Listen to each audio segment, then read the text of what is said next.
श्री राम दोस्तों, हमारे चैनल में आपका बहुत बहुत स्वागत और हार्दिक अभिनंदन है। सबसे पहले आप लोगों से प्रभु के लिए एक निवेदन करेंगे कि आप लोग वीडियो को पूरा देखें और पसंद आए तो एक बार कमेंट में जय श्री राम लिखें, जिससे बजरंगबली की प्रसन्नता आप पर बनी रहे। जब शनिदेव ने साढ़े साती की दृष्टि अपनी डाली हनुमान जी पे, तब क्या हुआ तो चलिए जानते हैं। कहते हैं कि सभी देवी देवता में भगवान शनिदेव ने अपनी वक्र दृष्टि डालकर उनका कुछ न कुछ बुरा कर दिया था, परंतु वे हनुमान जी के समक्ष बेबस हो गए थे। क्यों? और दूसरी ओर यह भी कहा जाता है कि जब हनुमान जी का जो परम भक्त होता है, उस पर शनिदेव की वक्र दृष्टि का असर भी नहीं होता है। साथ ही भी शनि के साढ़े साती से ढैया के असर भी नहीं पाए जाते हैं। पौराणिक मान्यता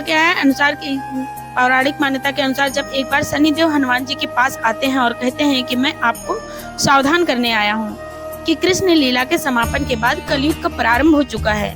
इस कलयुग में धरती पर आप नहीं रह सकते, क्योंकि जो धरती पर है उस पर मेरी साढ़े साती का असर जरूर होगा। इसलिए आप भी इसका प्रभाव प्रारंभ होने से पहले आप यहाँ से चले जाइए।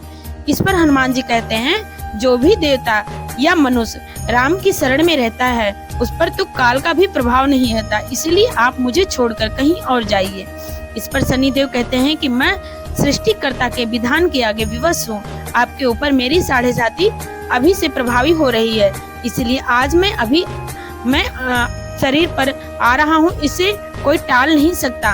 तब हनुमान जी कहते हैं, ठीक है आ जाइए, परंतु ये बताइए कि मेरे शरीर पर कहाँ आ रहे हैं। इस पर शनिदेव बड़े गर्व के साथ कहते हैं कि 2.5 साल आपके सिर पर बैठकर आपकी बुद्धि को विचलित करूंगा। अगले 2.5 साल पेट में रहकर आपके शरीर को अस्वस्थ करूंगा।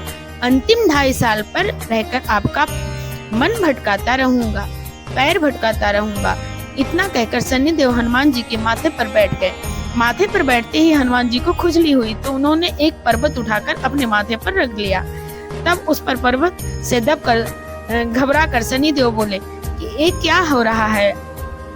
अब यह सुनकर हनुमान जी ने कहा कि आप अपना काम कीजिए, मुझे मेरा काम करने दीजिए। मैं अपने स्वभाव से विवश हूँ, इसीलिए मैं खुजली मिटाता हूँ। ऐसा कहकर हनुमान जी एक और पर्वत अपने सिर पर रख लेते हैं, जिससे शनिदेव दब जाते हैं और हैरान परेशान होकर कहते हैं, आप इन पर्वतों को उतारिए, मैं समझौता करने के लिए तैयार हूँ। तब आगे क्या होता है चलिए दोस्तों जानते हैं। इससे पहले आपसे निवेदन करेंगे, वीडियो को ज्यादा से ज्यादा शेयर करिए, जिससे आपको कृपा की प्राप्ति हो। हनुमान जी कुछ नहीं सुनते और तीसरा बड़ा पर्वत उठाकर अपने सिर पर रख लेते हैं। इस बोझ से शनिदेव चिल्लाने लगते हैं और कहते हैं, मुझे छोड़ दो, मैं आपके कभी भी नजदीक नहीं आऊंगा। लेकिन फिर भी हनुमान जी उनकी पुकार अनसुना कर देते हैं। चौथा पर्वत रख लेते हैं। तब शनिदेव त्राहिमाम करते हुए हनुमान जी से प्रार्थना करते हैं, मैं आप तो क्या आपके भक्तों के समीप भी कभी नहीं आऊंगा, कृपया कर मुझे छोड़ दें। यह सुनकर हनुमान जी शनिदेव की पीड़ा से मुक्त कर देते हैं। हनुमान जी पौराणिक मान्यता के अनुसार एक बार अहंकार लंकापति रावण ने शनिदेव को कैद कर लिया। तब लंका में एक जेल में डाल दिया। जब तक हनुमान जी लंका पहुँचे तब वह शनिदेव उसी जेल में कैद रहे। तब हनुमान जी सीता मैया की खोज में लंका में आए। तब माँ जानकी को खोजते खोजते जब भगवान शनिदेव के पास पहुँचे तो वो देखे कि शनिदेव जेल में कैद हैं। हनुमान जी ने तब शनि भगवान को कैद से मुक्त करवाया। मुक्ति के बाद उन्होंने हनुमान जी का धन्यवाद दिया और उन्हें भक्तों का विशेष कृपा बनाए रखने का वचन भी दिया।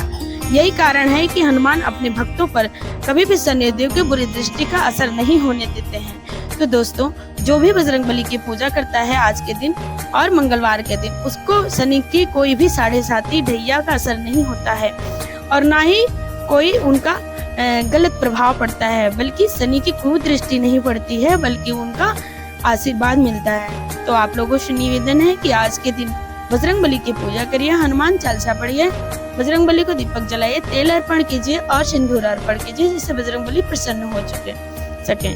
चमेली का तेल अर्पण कर सकते हैं या फिर सरसों का तेल जरूर अर्पण कीजिए।